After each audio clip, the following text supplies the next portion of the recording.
Good afternoon guys, happy Sunday, how are you all doing? Welcome back to my channel. It's a bit chilly today, which is why I'm wearing my coat and hat again. I mean, I wear this for every video, but I'm actually genuinely quite cold.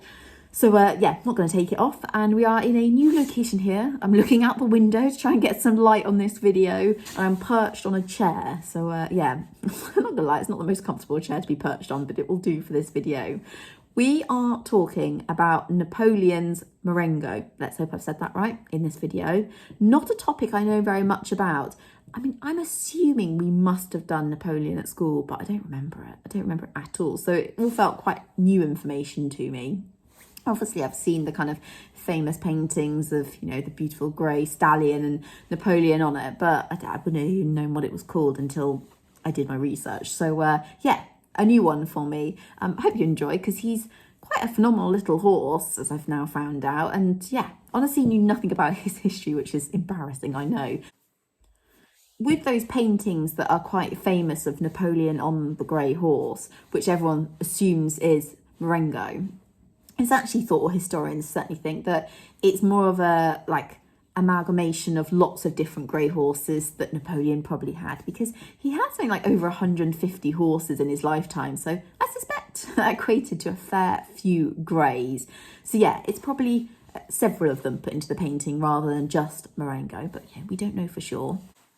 So Marengo was supposedly Napoleon's favourite. He was a grey, he was an Arab, a stallion, and around 14 hands. Now, I looked up how big Napoleon was, and he was supposedly 5'2", which is equivalent to today's measurement of 5'6.5", I believe. So quite short. I would say I'm 5'6.5", and I can ride 14 ponies very easily. So, you know, would have been a good fit.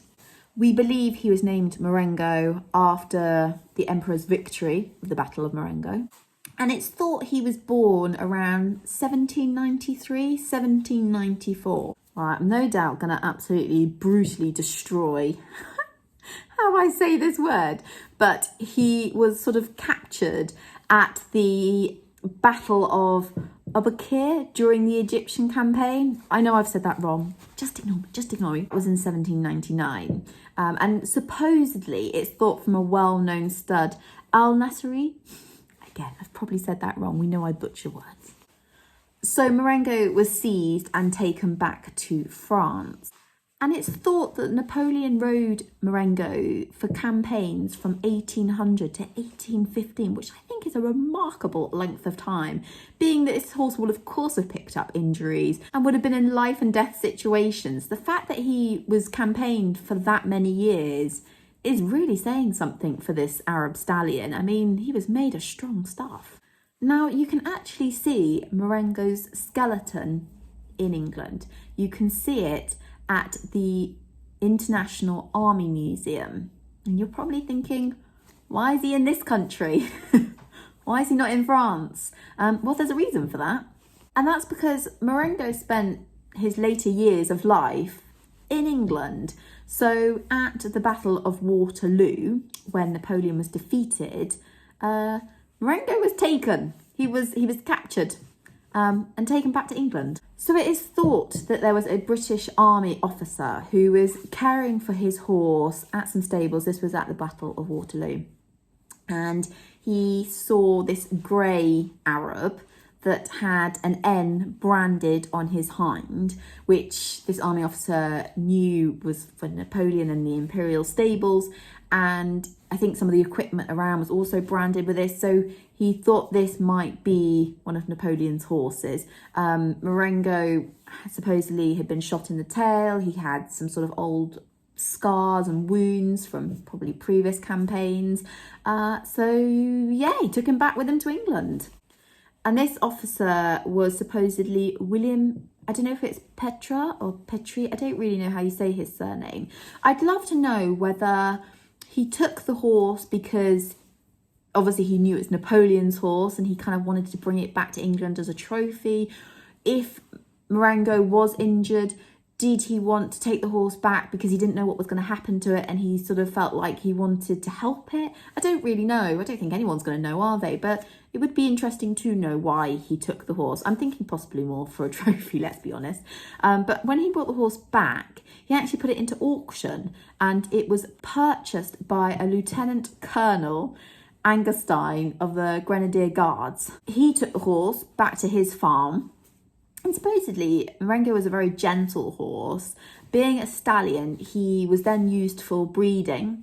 So that's amazing, because then it made me think, well, there's obviously some Arabs in our country now that probably in their past family tree, there may be Marengo somewhere in there. That's kind of cool, isn't it? So yeah, he was used for breeding purposes. There was a man that kind of exhibited him. He was called Captain Howard. So the horse, you know, continued to have quite a full-on life. And when he was no longer any good for breeding, they sort of retired him. And he actually died, supposedly, aged 38, which for a horse that had been through so much is unbelievable. Now, who knows if the dates are 100% accurate, but it blows my mind that there's horses out there that just probably had all sorts of injuries, the amount of wear and tear on their body, and yet they make these remarkable ages. I mean, once again, Marengo was made of strong stuff. Now, there has been speculation over the years whether the skeleton horse at the National Army Museum is actually Marengo. I assume it's hard to know. I mean, as we've already mentioned, I'm sure Napoleon had several grey horses, but it is thought to be him. A list of all of Napoleon's horses has been put together. I say all, it's not actually complete, but Marengo wasn't on that list. There was no record of him. So it is thought that he might have had a different name. And I kind of can see that, you know, when they sort of captured him, he probably had a name. And then after Napoleon's victory of the Battle of Marengo, then he got that nickname. So that might be why they can't find a kind of record of him. So after Marengo's death, his skeleton was initially displayed at the Royal United Services Institute that was established by Wellington in 1831. It was then moved to the National Army Museum in the 1960s. And in recent years, it's had a fair amount of conservation work done on it. So supposedly now it's a little more stable. It is actually a replica Marengo, supposedly in France. I don't know if it's still there though, because there was absolute outrage that a kind of plastic Marengo was hung from the ceiling above Napoleon's tomb. So I don't know if it is still there, because from what I read online, people were not happy about it. I mean, I wonder if, I'm assuming France has probably said to the UK, could we have Marengo back?